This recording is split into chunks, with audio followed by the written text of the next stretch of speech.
Hello students, I hope you are doing well, very well. और आज हम जो क्लास शुरू करने जा रहे हैं उसमें हम अगले क्वेश्चन सॉल्व करेंगे। मैं 8.1 एक्सरसाइज 8.1 क्वाड्रेटिक का क्वेश्चन नंबर 2 तक आपको करा चुका था और अब आज हम डिस्कस करेंगे क्वेश्चन नंबर 3। उम्मीद करता हूँ आपको मेरे सारे क्वेश्चन सभी समझ में आ रहे होंगे और इनके से अगर प्रॉब्लम आती है तो आप मुझसे डिस्कस कर सकते हैं, मुझे कमेंट बॉक्स में कमेंट कर सकते हैं। तो चलिए शुरू करते हैं अपना question number 3, exercise 8.1।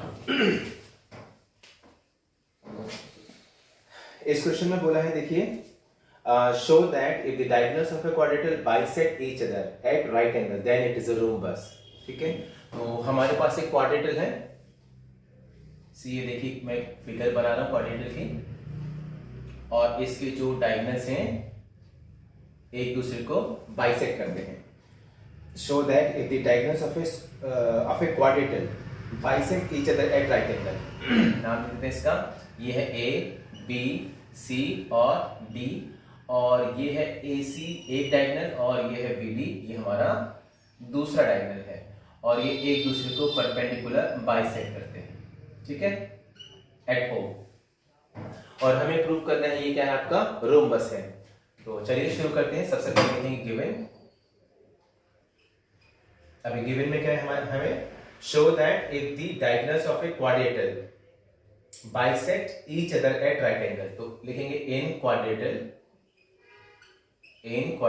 A B C D, diagonal A C bisect करता है बी डी को, diagonal A C perpendicular bisect B D. That means इसको अगर एट ओ, ये अगर हमने ओ लिखा है तो इसका मतलब क्या हुआ, यहाँ पे O B is equal to है ओ डी और O A is equal to है ओ सी। ऑलराइट, तो अभी टू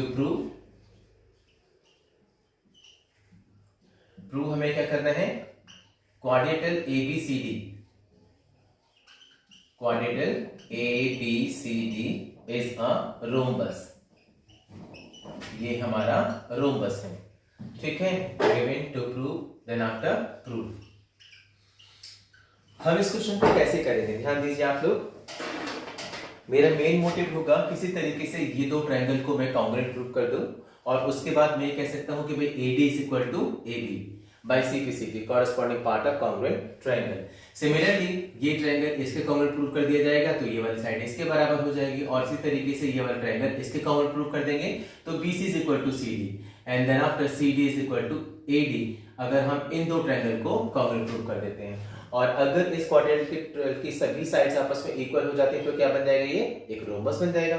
ठीक है, तो सबसे पहले हम लोग क्या कर रहे हैं, मैं इस ट्रायंगल को और इस ट्रायंगल को ले रहा हूं। मैंने लिखा ए triangle AOD and triangle AOB। ये दो ट्रायंगल ये हैं AOD और AOB। अब इन दोनों ट्रायंगल के अंदर जरा ध्यान से देखिएगा, OB is equal to OD क्योंकि बाइसेक्ट कर रहे हैं आपस में diagonals. OD is equal to OB. O is the midpoint as diagonal bisect each other.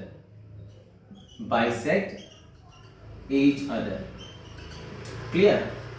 OB is equal to OD हो गया, और OA दोनों में कॉमन है। OA is equal to OA, ये हमारा हो गया कॉमन।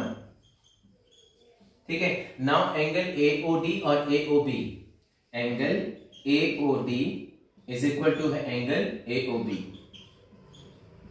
ठीक है, एच आर 90 डिग्री। अब जरा ध्यान दें, ये साइड इस साइड के इक्वल हो गई, ये एंगल इसके इक्वल हो गया, और ये दोनों आपस में ट्रायंगल्स के अंदर ये साइड आपकी कॉमन है, तो हम ये कह सकते हैं ये ट्रायंगल क्या है, कॉन्ग्रुएंट है बाय साइड एंगल साइड। अच्छा, एंगल हम बीच में लिख सकते थे पर कुछ फर्क नहीं पड़ता, तो देयरफॉर हम लिख सकते हैं कि एंगल AOD कॉन्ग्रुएंट है ट्रायंगल AOB। रीजन क्या लिखेंगे, साइड एंगल साइड। ठीक है, अब अगर ये कॉन्ग्रुएंट हो जाएंगे तो इनके सभी पार्ट्स आपस में इक्वल होंगे। सो हम लोग कह सकते हैं कि भाई AD is equal to AB by CPCT, and similarly AB is equal to BC, AB is equal to BC। ये मैंने इक्वेशन 1 कहा, ये 2 हो गया, और ऐसे ही BC is equal to CD and CD is equal to AD। ये equation number 3 और ये equation number 4। So from first, second, third and fourth हमने क्या पाया, ये सभी साइड्स आपस में इक्वल है। AB is equal to AB, AB is equal to AB and AB is equal to BC, AB is equal to BC and BC is equal to CD and CD is equal to AD। जब सभी sides आपस में equal है तो हम कह सकते हैं ये एक रोम्बस है। Now AB is equal to BC is equal to CD is equal to AD, hence quadrilateral ABCD is a rhombus, right. तो ये हमारा क्वेश्चन हो गया यहाँ पे प्रूफ। आप इस क्वेश्चन को उतारिएगा, वीडियो पॉज करके, मैं इसके बाद आपको नेक्स्ट क्वेश्चन कराता हूँ। प्लीज आप इसे उतारिए।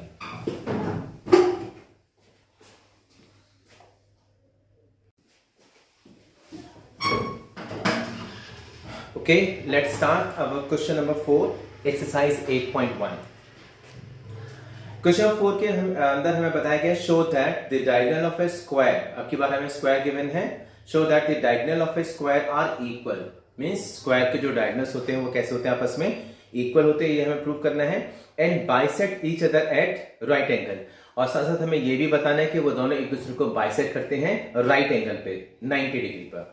तो चलिए स्टार्ट करते हैं, इसकी फिगर बनाते हैं हम लोग। तो ये है स्क्वायर, और हमें मालूम है स्क्वायर की प्रॉपर्टी, उसकी सभी साइड्स आपस में कैसी होती हैं, इक्वल होती हैं। ये है A, B, C और ये D।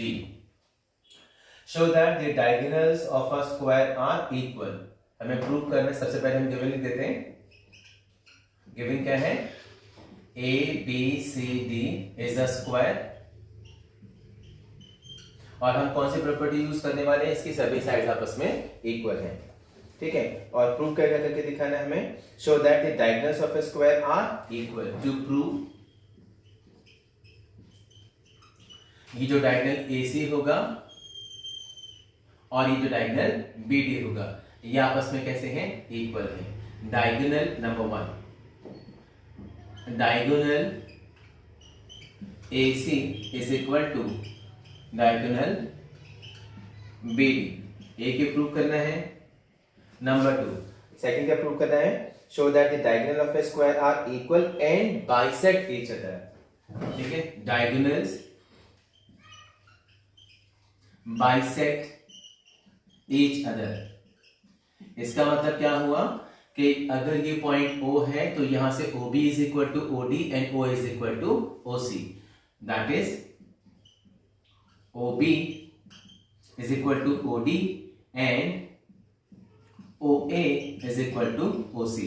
नंबर 3, एक और बात हमें प्रूव करनी है, they bisect each other at right angle, means यहां पर ये एक 90 डिग्री एंगल भी बनाते हैं, राइट एंगल पे ये इंटरसेक्ट करते हैं, ठीक है। Diagonal bisect at right angle, right angle, इसका मतलब ये हुआ कि ये एक दूसरे को यहां पर 90 डिग्री पर इंटरसेक्ट करते हैं, means AC is perpendicular on BD, आप ये कह सकते हैं। क्लियर। नाउ गिवन हो गया, हमें गिवन है ये एक स्क्वायर है और हमें ये 3 बातें प्रूव करनी है। डायगोनल AC और BD आपस में इक्वल है, डायगोनल बाइसेक्ट ईच अदर, यानी ये OB is equal to OD and O is equal to OC, और तीसरी बात जो हमें प्रूव करनी है, diagonal bisect at right angle, means यहां पर ये 90 डिग्री के एंगल बनाते हैं। चलिए शुरू करते हैं। Given to prove then after proof. हम लोग प्रूफ कैसे करेंगे, सबसे पहले हम डायगोनल इक्वल करेंगे, तो उसके लिए जो मैं ट्रायंगल लेने वाला हूं ये है एक ट्रायंगल BAD और ट्रायंगल ABC, करेक्ट। सो लिखेंगे हम यहां पर एम triangle BAD and triangle A B C. याद रहे इन दोनों ट्राइंगल को हम कॉन्ग्रुएंट करेंगे और जिसकी वजह से हमारे ये डायगोनल आपस में इक्वल हो जाएंगे। तो कॉन्ग्रुएंट कैसे करेंगे ट्राइंगल बीएडी और एबीसी को? As we know that AD is equal to BC, AD is equal to BC। ये वाली साइड इस साइड के इक्वल है, साइड्स ऑफ स्क्वायर, स्क्वायर की सभी साइड आपस में कैसी होती हैं? इक्वल होती हैं। और एंगल BAD यानी ये वाला एंगल और एंगल ABC ये दोनों ही 90 डिग्री के, क्योंकि हमें स्क्वायर गिवन है और उसका हर एक एंगल 90 डिग्री का होता है। तो मैं यहां पर लिख सकता हूं कि angle BAD is equal to है एंगल ABC। करेक्ट?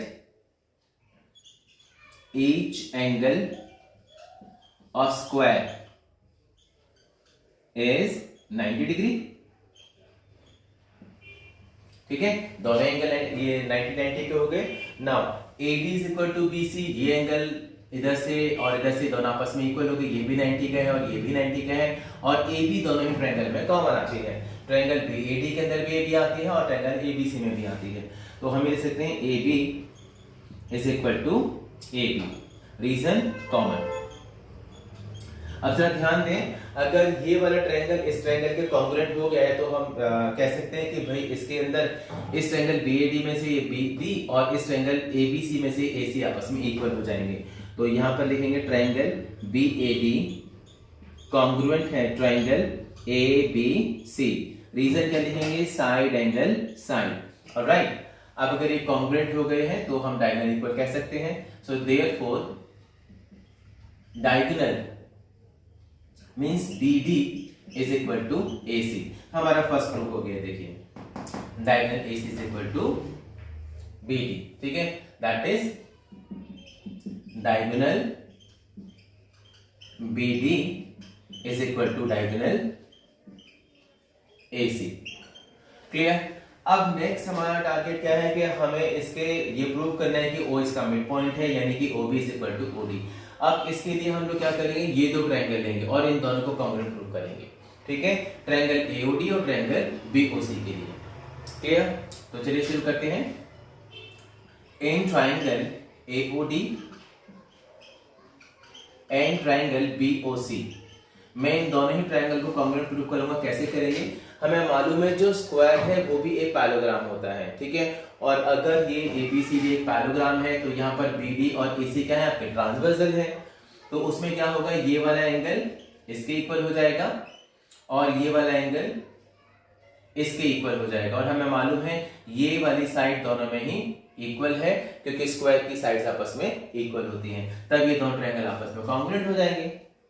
ठीक है, तो यहाँ पे मैं लिख दे रहा हूं कि एंगल ये 1 होगा, ये हमारा 2 होगा, ये 3 होगा, तो ये हमारा एंगल 4 होगा। ठीक है, और ये दोनों इक्वल होंगे। Now angle 1 is equal to angle 2। Reason है alternate interior angles as square is also a parallelogram. ये भी एक क्या होता है? पैरेललोग्राम है। ठीक है, जहां पर BD आपकी ट्रांसवर्सल है, BD is a transversal. Alright, तो जब ये हमारा एंगल 1 इज इक्वल टू 2 हो जाएगा, then after what we will do? Angle 3 is equal to angle 4। Okay, उससे पहले हम साइड लेते हैं यहां पर। Now AD is equal to BC। ठीक है, ये है sides of square. Alright, now angle 3 is equal to angle 4। Same reason होगा यहाँ पे, ऑल्टरनेट इंटीरियर एंगल्स। और यहां पर मैं लिखने की जरूरत नहीं समझ रहा कि भाई यहाँ पर आपके पास AC ट्रांसवर्सल है और ये स्क्वायर भी एक पैरेललोग्राम होता है। ठीक है, तो यहाँ पर AC क्या आपका ट्रांसवर्सल है। नाउ एंगल साइड एंगल दोनों ट्रायंगल कॉन्ग्रुएंट हो गए, तो मैं कह सकता हूँ कि triangle AOD is congruent to triangle BOC। Clear?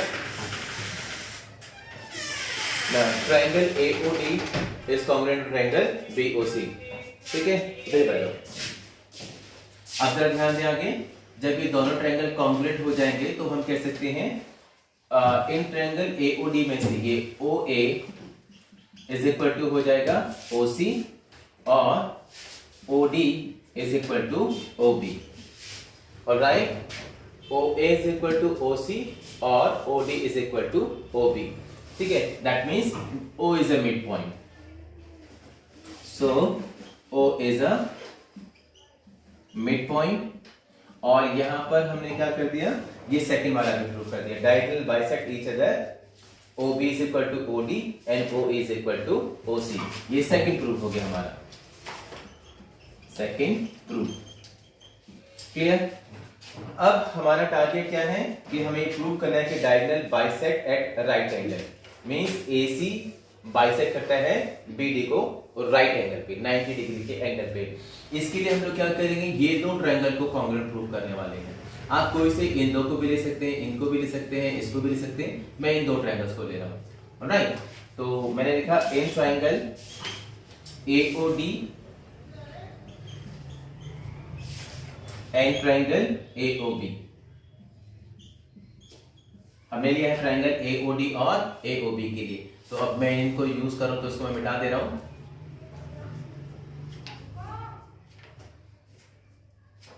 ठीक है, अब ये हम लोग कैसे कॉन्ग्रुएंट प्रूव करेंगे? देखो हम लोग प्रूव कर चुके हैं, ये इसके इक्वल है, ये दोनों में कॉमन है और ये साइड साइड के इक्वल है। ठीक है, साइड साइड साइड साइड।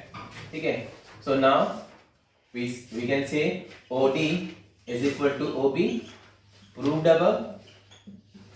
ये हमने देखो यहाँ पे प्रूव किया, OD is equal to OB, OD is equal to OB। ठीक है, और OA is equal to OA, ये दोनों में कॉमन है, और AD is equal to AB, AD is equal to AB, sides of square, sides of square. Alright, तो इस तरीके से साइड साइड साइड से ये दोनों ट्रायंगल आपस में कॉन्ग्रुएंट हो जाते हैं यहाँ पे।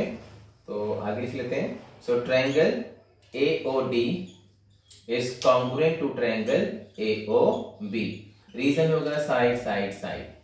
ऑलराइट, तो अब अगर ये कॉन्ग्रुएंट हो गए तो मैं कह सकता हूँ ये वाला एंगल इस एंगल के इक्वल। नाउ अब इनके एंगल नेमिंग कर देते हैं, मैं 4 तक कर चुका हूं तो इसको 5 एंड 6 कर देता हूं या रहने देते हैं। Now angle AOD is equal to angle AOB। ठीक है, बाय CP सीधी। क्लियर है? लेकिन जरा देखिए ध्यान से, ये AOD और AOB ये लीनियर पेयर बनाते हैं। ठीक है, सो angle AOD and angle AOB forms a linear pair, linear pair. और हमें मालूम है लीनियर पेयर कितने उनका सम कितना होता है, 180 डिग्री। सो एंगल AOD और प्लस में angle AOB is equal to 180 degree, दोनों एंगल इक्वल है, तो मैं AOD की जगह पर AOB लिख सकता हूं। तो ना एंगल AOB और प्लस में angle AOB is equal to 180। ना twice of angle AOB is equal to 180 and angle AOB is equal to 180 upon 2, that is 90 degree. तो हमारे पास एंगल AOB कितने डिग्री का आ गया, 90 डिग्री का आ गया। अब बिकॉज AOB और AOD आपस में इक्वल थे, तो ये लिख सकते हैं हम लोग कि angle AOB is equal to angle AOD is equal to 90 degree. ये दोनों ही 90 डिग्री के हो गए हैं, यहाँ पर ये भी 90 डिग्री का, ये भी 90 डिग्री का। इसका मतलब क्या है, डायगोनल एक दूसरे को परपेंडिकुलर बाइसेक्ट कर रहे हैं। बाइसेक्ट किस लिए, क्योंकि आपस में ये साइड भी इक्वल है, कि ये पार्ट्स भी आपस में इक्वल है। तो थर्ड पार्ट हम कह सकते हैं diagonal bisect at right angle. मैं यह लिख दे रहा हूं, so therefore diagonal bisect each other at right angle. ठीक है, किस पर बाइसेक्ट करते हैं, राइट एंगल, राइट एंगल। तो ये हमारा थर्ड प्रूफ हो गया है, थर्ड प्रूफ। क्लियर? उम्मीद करता हूँ आपको क्वेश्चन समझ में आ गया होगा। इसके बाद हम क्वेश्चन नंबर नेक्स्ट यानी कि क्वेश्चन नंबर 5 डिस्कस करेंगे। आप प्लीज उसे उतारेंगे।